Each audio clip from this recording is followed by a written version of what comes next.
Camera off করে না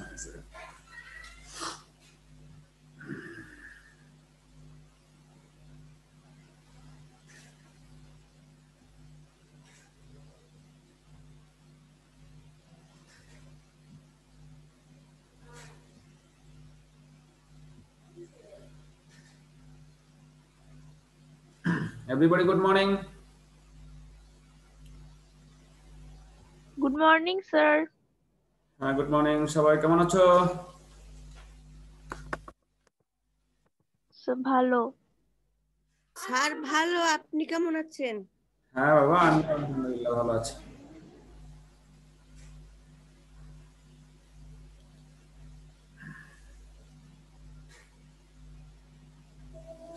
শোনো, তোমাদের যে অ্যাসাইনমেন্টের কথা বললে না, ওটা কি করছো তোমরা? আমরা স্যার আজকে বাবা স্যার আমার অ্যাসাইনমেন্টগুলো শেষ, আমারগুলো শেষ।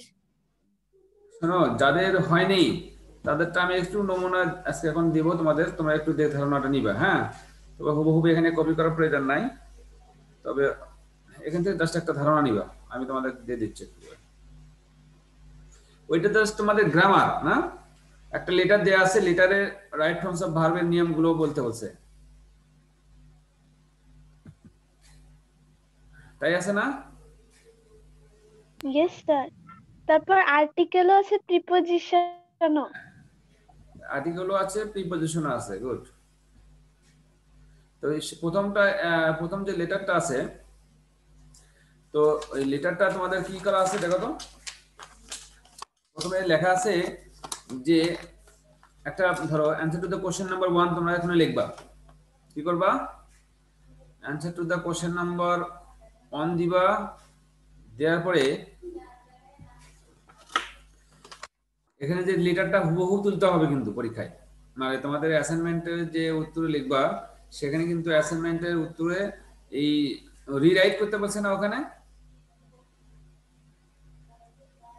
ইয়েস তোমাদের কিন্তু রিরাইট করতে বলছে, রিরাইট করা আছে। তোমাদের কাছে কি ওই প্রশ্নটা আছে? হ্যাঁ স্যার, প্রশ্ন আছে। আচ্ছা, আমি একটু তোমাদেরকে বলে দিই কিভাবে করতে হবে, যদিও তোমাদের ভুল করাচ্ছে, একটু হালকা হেল্প না ভালো। দেখো লেখা আছে your letter regarding your joyful picnic, তাই না? কি লেখা আছে? ইউর ডিয়ার মাসুম না কি দিছো ওখানে? ডিয়ারের জায়গায় কি দিয়েছো? Sir dear Masum. হ্যাঁ স্যার ডিয়ার মাসুম। হ্যাঁ, dear Masum your letter regarding your joyful picnic, এখানে কাম দেওয়া আছে না, কামের জায়গায় ব্র্যাকেট দেওয়া আছে, তাই না? Yes sir. ওই কামের জায়গায় যে ব্র্যাকেট দেওয়া আছে, ওই ব্র্যাকেটের জায়গায় এখানে আমরা কি করব, এখানে পারফেক্ট টেন্স ইউজ করব, হ্যাজ কাম দিবা। এবার letter regarding our joyful picnic has come to me just now. কেন আমি as a marvellous one, just now থাকার কারণে সাধারণত একটা সেন্টেন্সকে যখন আমরা প্রেজেন্ট পারফেক্ট টেন্সে লিখবো, লিখতে গেলে মানে কিছু সিম্পটম থাকতে হবে, কিছু লক্ষণ থাকা লাগবে, সেই লক্ষণগুলো কিন্তু ওখানে দেওয়া আছে। দেখো সেই লক্ষণগুলো দেওয়া আছে কি, এখানে লেখা আছে জাস্ট নাও। যদি জাস্ট নাও থাকে তাহলে কিন্তু অবশ্যই বাক্যটা আমাকে প্রেজেন্ট পারফেক্ট টেন্স করতে হবে। তো প্রেজেন্ট পারফেক্ট টেন্স আমি এই জন্যই করলাম যে এখানে লেখা আছে just now as a marvellous one, যার কারণে আমরা কি করলাম, এখানে কামের জায়গায় হ্যাজ কাম করেছি। তাহলে your letter regarding our joyful picnic has come to me just now as a marvellous one. In your letter you want আছে না ওখানে বাবা, in your letter you want কিন্তু আছে, দেখছো? Yes sir. ইউ ওয়ান্ট এর জায়গায় আমরা কি করব, পাস্ট টেন্স ইউজ করব। কি করব? পাস্ট টেন্স ইউজ করব কিন্তু আমরা। তো তাহলে পাস্ট টেন্স করলে কি করতে হবে? In your letter you wanted to know about the picnic that we had enjoyed recently. তাহলে এখানে বলো যে বলছে যে তোমরা জানতে চেয়েছো, in your letter you wanted to know, তুমি জানতে চেয়েছিলে about the picnic that we enjoy আছে ওখানে, উই এনজয় রিসেন্টলি। তো আমরা সাধারণত জানি যে যদি কোনো সেন্টেন্সের ভিতর recently, lately, just, just now, already এগুলো যদি কোনো বাক্যের ভিতর থাকে তাহলে ওই বাক্যটাকে আমরা প্রেজেন্ট পারফেক্ট টেন্সে লিখব। ঠিক আছে? তো প্রেজেন্ট পারফেক্ট টেন্সে লিখতে হলে আমাকে কি করতে হবে? সাবজেক্ট প্লাস তারপরে হ্যাভ হ্যাজ দিব, তারপরে মেইন ভার্বের সাথে আমরা পাস্ট পার্টিসিপল ফর্ম করে দেব। ঠিক আছে? আচ্ছা দেখো, এরপর তাহলে আমরা কি দেব ওখানে? That we had enjoyed recently. আমরা কিন্তু এখানে প্রেজেন্ট পারফেক্ট টেন্স করতেছি, কিন্তু এটা আবার পাস্ট টেন্সের ভিতর চলে গেছে, যে আমরা যেটা সময়টা অতিবাহিত হয়ে গেছে, যে তোমার পত্রটা আমার হাতে এসেছে, এই পত্রে তুমি লিখেছিলে বা জানতে চেয়েছিলে যে গত কিছুদিন আগে যে তোমরা যে একটা পিকনিক করেছো সেটাতে তোমরা কেমন এনজয় করেছো সেই বিষয়টা তোমরা জানতে চেয়েছিলে। Now I am writing you about it. এখন কিন্তু এখানে আমি নাও আছে, ওখানে নাও থাকলে সাধারণত প্রেজেন্ট কন্টিনিউয়াস টেন্স লিখতে হয়, তাই না বাবা? যদি কোনো সেন্টেন্সের ভিতর নাও Yes, sir. থাকে, অ্যাট দিস মোমেন্ট থাকে, অথবা তোমার হলো প্রেজেন্টলি অথবা নাও এ ডেজ যদি থাকে, তাহলে ওই বাক্যটা আমরা প্রেজেন্ট কন্টিনিউয়াস টেন্স করব। তো প্রেজেন্ট কন্টিনিউয়াস টেন্স করতে গেলে কি করতে হবে? সাবজেক্ট প্লাস অ্যামিটার দিব, যে ভার্ব থাকবে তার সাথে আইএনজি করে দিব। তো ওখানে আমাদের কিন্তু রাইট আছে, সাবজেক্টের পরে এম দিয়ে রাইটের সাথে আইএনজি করে দেব। Now I am writing to you about it. ঠিক আছে? এরপর বলছে we the students of class 7 chose Ramsagar Dinajpur as our picnic spot. আমরা দিনাজপুরের রামসাগরকে আমরা কি করেছি? আমাদের পিকনিক স্পট হিসেবে চয়েস করেছি না করেছিলাম, যেহেতু পিকনিকটা অতিবাহিত হয়ে গেছে। আমরা এখন কি করতে পারি বলো তো? এটা পাস্ট ইনডিফিনিট। পাস্ট ইনডিফিনিট করব। তাহলে চয়েসের পাস্ট ইনডিফিনিট কি? চুজ। চুজ। CHOAC, এখানে কিন্তু একটা ওটা উঠে যাবে, তাহলে CHOSE, chose. Chose Ramsagar Dinajpur as our picnic spot. এরপর বলছে উই ড্যাশ ইন নাম্বার, কোন সংখ্যা কতগুলো ছিলাম? Sir, 30. 30 লেখা আছে, তাহলে উই ড্যাশ 13 ইন নাম্বার। তাহলে আমরা কতগুলো সংখ্যায় ছিলাম? এই যে সংখ্যায় ছিলাম এটা ওয়্যার লিখতে হবে, Sir, we লিখতে হবে। were. তাহলে উই ওয়্যার Sir, where হবে? 13 ইন নাম্বার, আমরা সংখ্যায় ছিলাম 30 জন। ঠিক আছে? Our teacher dash with us, আমাদের টিচার কি ছিল? আমাদের সাথে সঙ্গে ছিল। ওখানে কি লেখা আছে বলো তো? বি।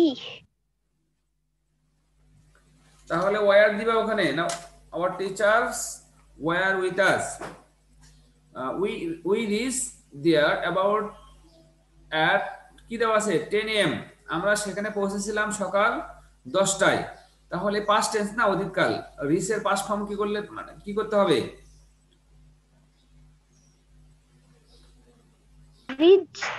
ইডি যোগ করতে হবে, RESCHED, রিচড।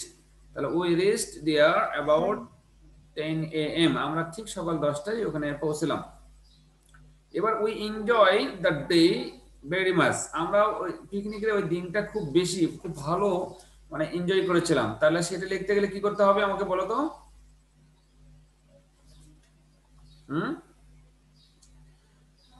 আমরা ওটা পাস্ট টেন্স করব। We enjoyed the day very much, আমরা দিনটা খুব সুন্দর অতিবাহিত করেছিলাম, সুন্দরভাবে।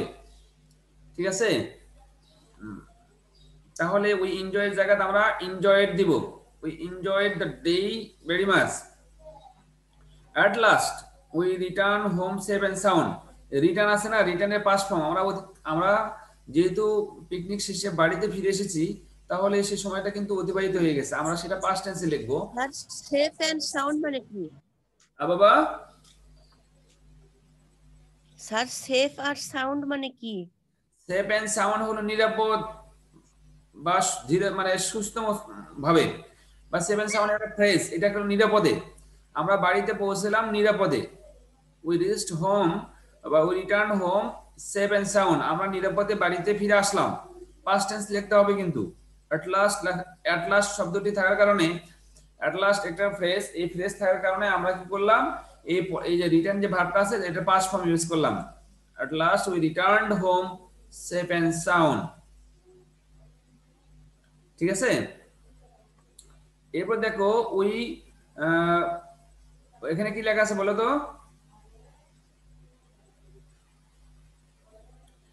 ফরগেট দেওয়া আছে, তাহলে আমরা এটা ফিউচার টেন্স করব যে আমরা যেহেতু পিকনিকে এনজয় করে এসেছি, আমরা এই দিনটাকে কখনোই ভুলে যাব না। We will never forget this day. আমরা এই দিনটি কখনোই ভুলে যাব না। ঠিক আছে? এরপর তো শেষ করলাম, ইউআরসি বাদে মনে যা যা আছে লিখলাম। শুধু এই জায়গায় আমাদের রাইট ফর্মস অফ ভার্বের কিছু রুলস আমাদের এখানে ফলো করতে হয়েছে। এরপরে স্যার বলো। ওখানে একটা সেন্টেন্স আছে না, ওয়ান টিচার্স তারপর bracket B with us. One teachers তারপর ব্র্যাকেটে বি তারপর উইথ আস, ওখানে ওয়াজ হবে না ওয়্যার হবে? ওয়ান অফ আছে না ওখানে, one of. Yes sir. One of থাকলে ওয়াজ হবে, was. Yes sir. One of থাকলে ওয়াজ হবে। One of the teacher, was দিবা ওখানে।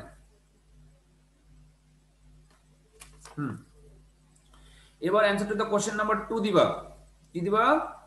Answer to the question number 2, এখানে B1 একটা অ্যাক্টিভিটি দেওয়া আছে। এটা কিন্তু আমাদের আর্টিকেলের ব্যবহার। আর্টিকেল কিন্তু আমরা ইতোমধ্যে আলোচনা করেছি, তাই না বাবা? আর্টিকেল পড়েনি আমরা তোমাদের? আমরা টেন্স পড়েছিলাম, আর্টিকেল পড়েছিলাম। তো দেখো লেখা আছে, এগুলো জাস্ট তোমরা মানে ডায়লগ আকারে দেওয়া আছে। এ এবং বি এর মধ্যে একটা কথোপকথন। There is a dialogue about A and B, between A and B. বলে have you taken dash appointment with mister, ওখানে কি দেওয়া আছে? ডক্টর একজন শামসুদ্দিন বা ইহতিসাম বা ডক্টর জনি, যা এক্স ওয়াই জেড যে থাক না কেন, তোমরা এখানে সেটা দেখার বিষয় না। এখানে have you taken dash appointment with doctor Ehtisam বা ডক্টর জনি, মানে যেটা আছে সেটা তো লিখতে হবে। স্যার এন হবে। তো এখানে অ্যাপয়েন্টমেন্ট স্যার এন হবে। এন হবে। কারণ কি জানো, অ্যাপয়েন্টমেন্টের মানে শব্দটা তৈরি হয়েছে ভাওয়েল দিয়ে, তাই না? অ্যাপয়েন্টমেন্টের প্রথম অক্ষরটা কি দিয়ে তৈরি হয়েছে? প্রথম অক্ষরটা আমাদের ভাওয়েল থাকার কারণে উক্ত শূন্যস্থানে কি বসবে?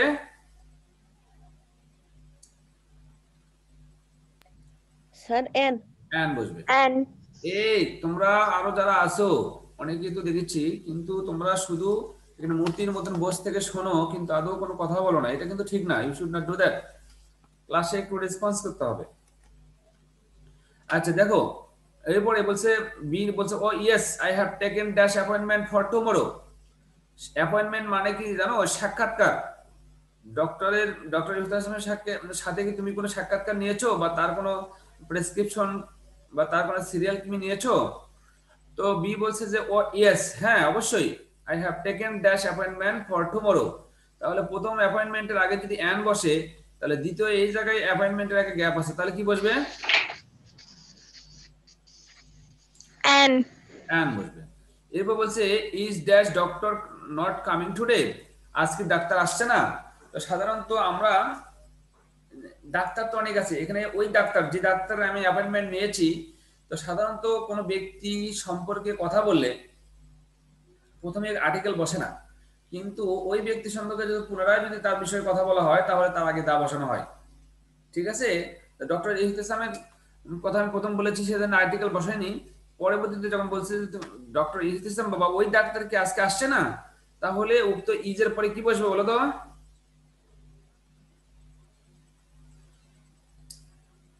Is the doctor not coming today, ওই ডাক্তার কি আজকে আসছে না, তাহলে ওই ডক্টরের আগে আমরা কি বসাবো? দা দা বসাবো। দা। হ্যাঁ। এরপরে বি বলছে, এখন দেখো, no the doctor comes to this hospital thrice dash week. Thrice dash week মানে সপ্তাহে 3 দিন আসেন। তাহলে আমরা থ্রাইস, টুয়াইস এগুলো কিন্তু পার অর্থে, প্রতি, ইস বা পার অর্থে সাধারণত এখানে আর্টিকেল, আমরা কিন্তু এগুলো এই রুলসটা কিন্তু আমরা ইতোমধ্যে আমাদের আর্টিকেল অধ্যায়ে পড়াচ্ছি, তাই না বাবা? পড়েছিলাম না Yes, যে sir. Mister Khan Yes, sir. comes home twice a week, thrice in a month, মাসে 3 বার বা সপ্তাহে 2 বার বাড়িতে আসে, আমরা কিন্তু এই রুলসটা মানে পড়েছি আমরা। তাহলে এই যে থ্রাইস, টুয়াইস এগুলো যদি থাকে, এগুলোর পরে আর্টিকেল বসাবো এ। এটা কি অর্থে বসালো? এটা ইস, ইএসএস, ইস বা পার অর্থে বা প্রতি অর্থে, প্রতি সপ্তাহে বা প্রতি মাসে, এই অর্থে আমরা এ বসাইলাম। তাহলে আ উইক মানে সপ্তাহে, প্রতি সপ্তাহে 3 বার তিনি হাসপাতালে বসেন। এরপর বলছে when should we visit him tomorrow, আমরা বা আমাদের উচিত, কখন উচিত তাদের সাথে সাক্ষাৎ করা বলো তো? এখন বি বলছে at 5:30 p.m. বা 6:30 p.m. 6:30 p.m. না আছে নাকি ওখানে, যে সন্ধ্যা 6:30টায়। I hope that he will give us dash best advice for proper diagnosis. এখানে কিন্তু বেস্ট শব্দটি আছে, দেখো বেস্ট কিন্তু superlative form, good, better, best. আমরা বলেছিলাম আর্টিকেল অধ্যায়ে যে ডেফিনিট আর্টিকেলে যদি সাধারণত কোনো কি সুপারলেটিভ ফর্ম থাকে, যেমন টল, টলার, টলেস্ট, গুড, বেটার, বেস্ট, এরকম যদি সুপারলেটিভ ডিগ্রি ব্যবহার করা হয়, তার আগে যদি শূন্যস্থান থাকে, তাহলে উক্ত শূন্যস্থানের জায়গায় আমরা কি বসাবো বলো তো? দা বসাবো। Sir, the. বসাবো। The best advice for proper diagnosis, আমরা এখানে সঠিক ডায়াগনোসিস করার জন্য আমরা তার কাছে যাব, বা তিনি আমাদের সঠিক একটা পরামর্শ দিবেন। এখন এ বলছে tomorrow is the dash first day of the week. আমরা জানি ফার্স্ট কিন্তু এটাও একটা সুপারলেটিভ ফর্মের মধ্যে পড়ে। সাধারণত সংখ্যাবাচক শব্দ ফার্স্ট, সেকেন্ড, থার্ড এগুলোর আগে কিন্তু আর্টিকেল দা বসানো যায়।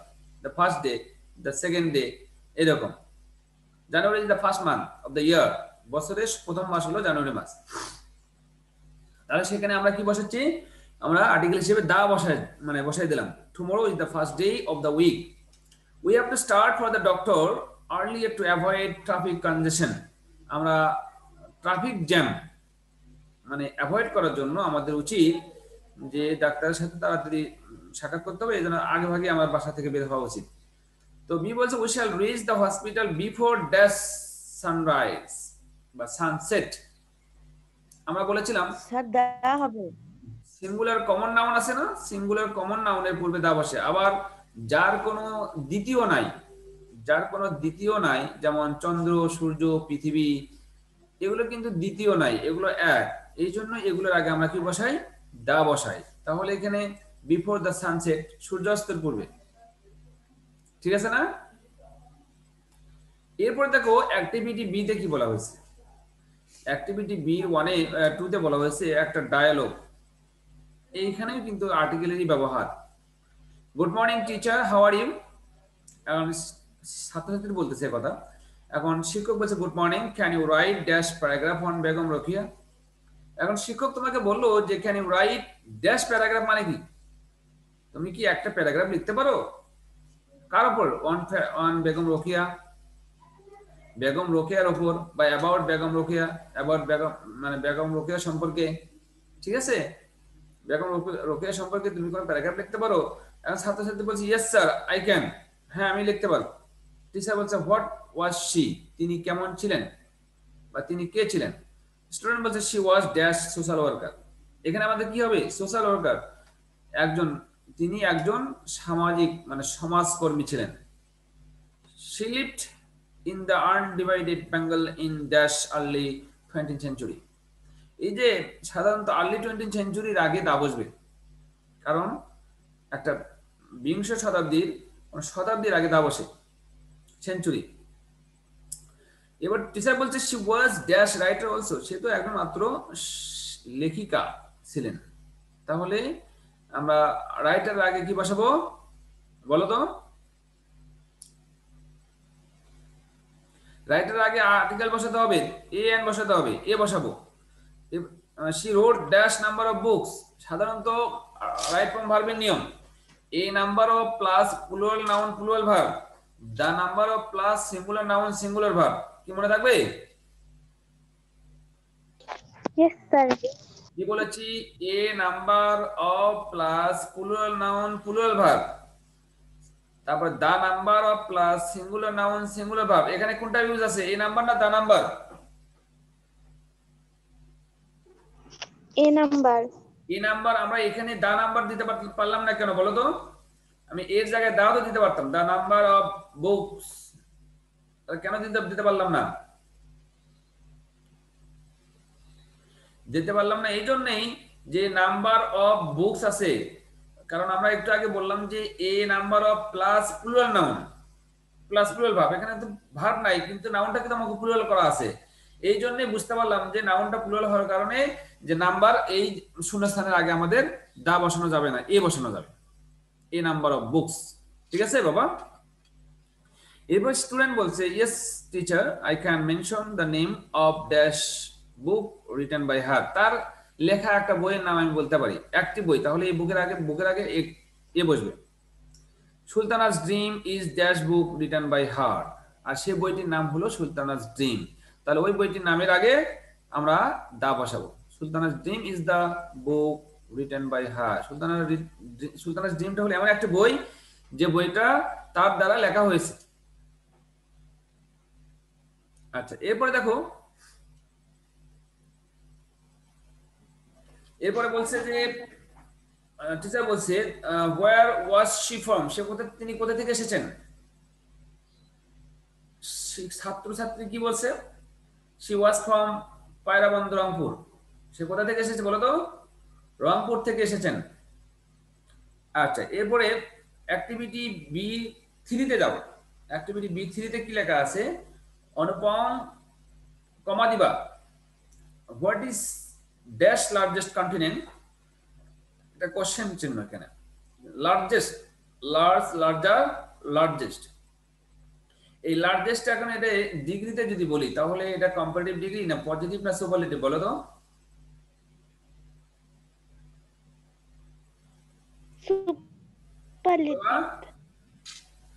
সুপারলেটিভ ডিগ্রি, কারণ আমরা একটু বললাম লার্জেস্ট, এই লার্জেস্ট সুপারলেটিভ ফর্ম, আর সুপারলেটিভ ফর্মের কারণে এর আগে কি বসবে বলো তো? সুপারলেটিভ ফর্মে আগে দা বসে, ভুলে গেলে, একটু আগে তো বললাম। তাহলে the largest continent, what is the largest continent in the world, পৃথিবীর সবচেয়ে বড় মহাদেশ কোনটি? কন্টিনেন্ট অর্থ হলো মহাদেশ, তখন স্টুডেন্ট বলছে এশিয়া। এরপরে আরেকজন বলছে ফিমেল, মানে একজন বলছে যে give an example of dash mangrove forest. ঠিক আছে, ম্যানগ্রোভ ফরেস্টের একটা উদাহরণ দাও। তাহলে ম্যানগ্রোভ ফরেস্টের আগে শূন্যস্থান আছে, এখানে কি বসাবে? আর্টিকেল আমরা এ বসাবো। তাহলে give an example of a mangrove forest. ঠিক আছে, আচ্ছা ওখানে দা হবে না? না না, ম্যানগ্রোভ ফরেস্ট আগে এ বসবে। বলছে একটা ম্যানগ্রোভ ফরেস্টের উদাহরণ দাও। ম্যানগ্রোভ ফরেস্টে পৃথিবীতে একমাত্র ম্যানগ্রোভ ফরেস্ট একটা আছে, সেটা হলো সুন্দরবন। এই সুন্দরবনের আগে আমরা দা বসাবো, দা সুন্দরবন। এরপর বলছে who's Stephen Hawking, Stephen Hawking কে? বলছে যে he is dash scientist, he is dash English. তাহলে সাধারণত সায়েন্টিস্টের আগে আমরা কি বসাবো? সে একজন বিজ্ঞানী। তাহলে সে একজন বিজ্ঞানী হলে এই বিজ্ঞানীর আগে আমাদের কি বসাতে হবে? আর্টিকেল এ বসাতে হবে। আর হি ইজ ড্যাশ ইংলিশ, ইংলিশটা, এই ইংলিশটার দ্বারা কি বোঝাচ্ছে? ভাষা না জাতি বলো তো? স্যার ভাষা, স্যার জাতি। ভাষা বললে তো এখানে আর্টিকেল বসানো যাবে না, স্যার জাতি বুঝাচ্ছে। বুঝাচ্ছে। সাধারণত ভাষার নামে আর্টিকেল দা বসানো যায় না, জাতি বুঝালে দেখেন সেখানে দা বসাতে হয়। তাহলে হি ইজ অ্যান ইংলিশ, তার মানে সে ইংলিশ জাতিদের মতো, সে একজন ইংরেজি।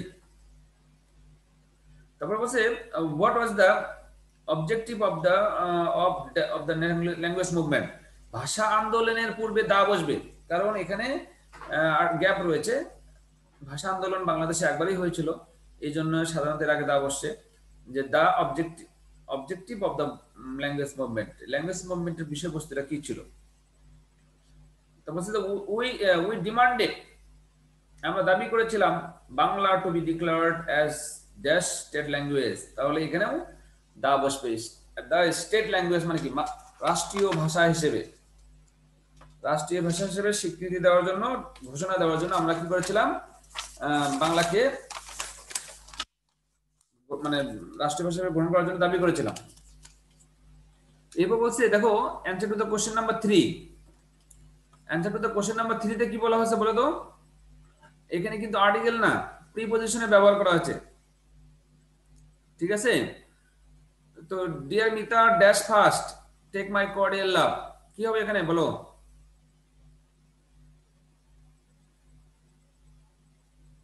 Sir At. এট হবে এট। হ্যাঁ, অ্যাট ফার্স্ট আমরা তো সাধারণত জানি, আমরা যখন লেটার পড়েছি, লেটারের শুরুতে যখন আমরা স্টার্টিং পয়েন্টে অ্যাট ফার্স্ট লিখতে হয়, at first take my cordial love, at first take my সালাম, এইরকম। তারপর বলছে হোপ দ্যাট, আশা করছি যে you are safe and sound, তোমরা কি আছো, নিরাপদে আছো। Today I am going to tell you dash my reading room, আজকে আমি তোমাদেরকে বলতে চাচ্ছি, তাহলে আমার কোনো জিনিস সম্পর্কে যদি কোনো কিছু বলতে চাও তাহলে তার আগে অ্যাবাউট বসাতে হয়। Today I am going to tell you about my reading room, আমি আমার রুম পড়ার মানে রুম সম্পর্কে, কক্ষ সম্পর্কে আমি তোমাকে বলতে যাচ্ছি। The morning sun rays enter into my room, ইন্টারের পরে সবসময় ইনটু বসে, কি বসে?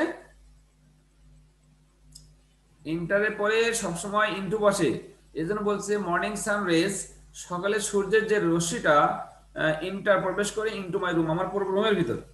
দেয়ার is enough space for air circulation, আমার রুমের পর্যাপ্ত মানে বাতাস মানে নির্গমনের বা জায়গা আসার, ভিতরে ঢোকার জায়গা রয়েছে, সার্কুলেশন রয়েছে, সার্কুলেশন ব্যবস্থা রয়েছে। তো দেখো এখানে সার্কুলেশন, এয়ার সার্কুলেশনের আগে কি বসবে? স্পেসের পরে সময় ফর বসে, space for, enter into. There are reading table, a chair, a book shelf dash my room, এখানে কি হবে বলো তো?